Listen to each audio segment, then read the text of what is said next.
I would call Dr. N.K. Das for the topic hypertension Thank in you. pregnancy.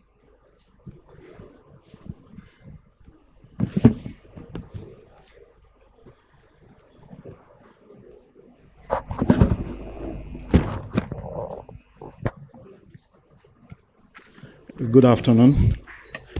Thanks to the organizers for giving me this chance to speak on this very common subject, but well, it is very much neglected as well, so far my experience goes. Hypertension in pregnancy. I've just added a point, echocardiographic insights, but most of the things have been spoken by my previous speaker, so I'll be skipping many of the slides. We'll discuss about this agenda. There is a complex situation overall in hypertension pregnancy. As you can see, the complexity with the map.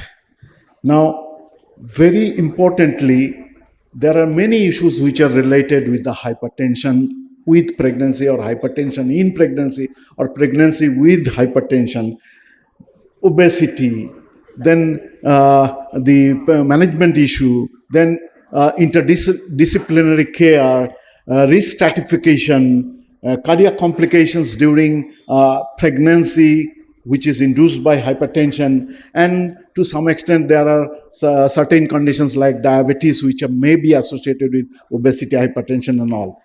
Why this issue is very important? Because 1 in 10 pregnancies in India are having this hypertension in pregnancy. And major contributor to maternal neonatal mortality requires cost-effective and scalable interventions.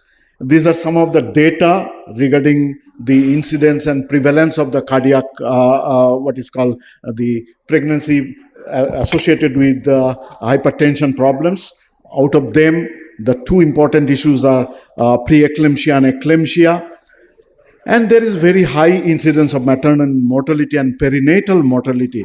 And without any doubt, there is the very much increased cost of hospitalization because of the association between the two.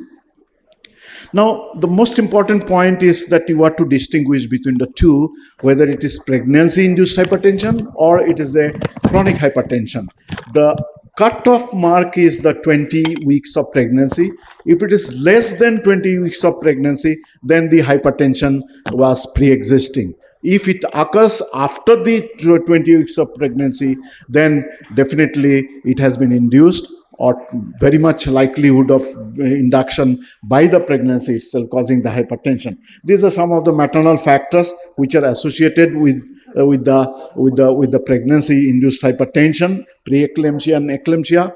Out of this, most important is that in preeclampsia, there may be some organ damage in the form of proteinuria and all, but in eclampsia, the cerebral manifestation gets very much high, especially in the form of seizure.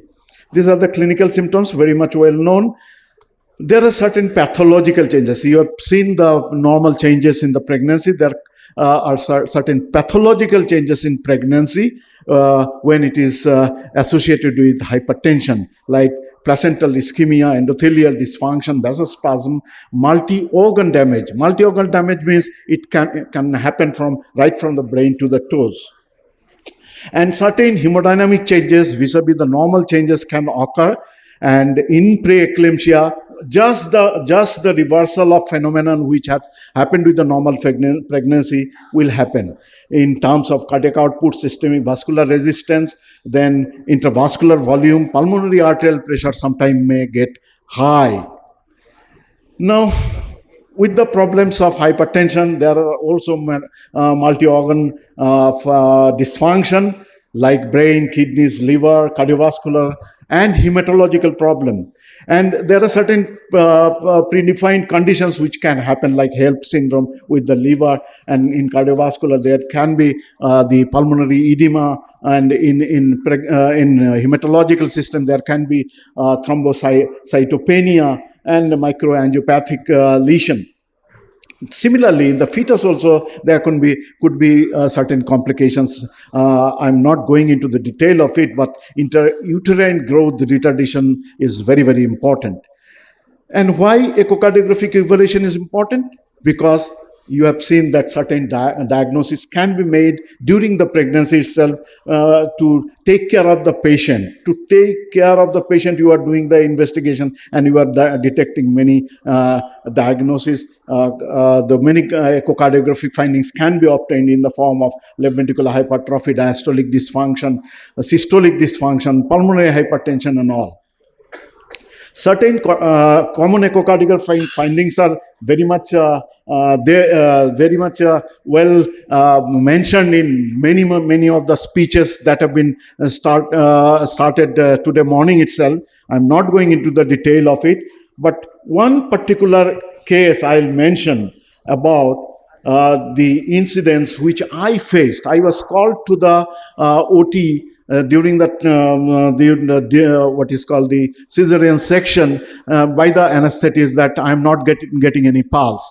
So I went to the OT and found that yes, there are no pulses on the upper limbs. Then just I examined the lower limb pulses also, and I found they were present. Then I asked the surgeon to carry on with the surgery, and then immediately I thought about that it might be the case of aortoarteritis.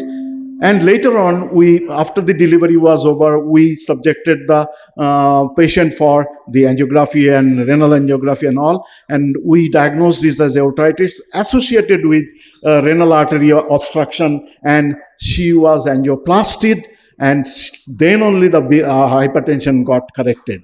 And similarly, in the fetal echocardiography, again, it is the job of the specialist fetal echocardiographer to follow the protocols to give the various issues related to the risks of the fetus. And without going for further discussion, I'll conclude the session to my talk by saying that hypertension in pregnancy, particularly pre-eclampsia, is a complex systemic disorder. With profound hemodynamic changes. I have seen to lose the patient. I have seen to lose the patient with the preeclampsia and eclampsia. It can lead to significant multi-organ dysfunction in both the mother and the fetus. Echocardiography is an invaluable tool for understanding these hemodynamic changes, assessing cardiac strain, and guiding clinical management to improve the outcomes in the patient.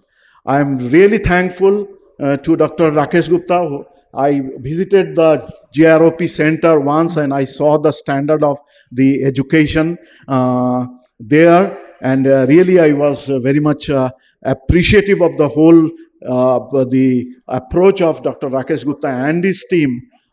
Because they are actually, they're transmitting or they are disseminating the knowledge of echocardiography, which is a very, very important tool in the overall management of cardiovascular disease. Thank you very much for patient hearing. Thank you, sir, for a crisp talk. Now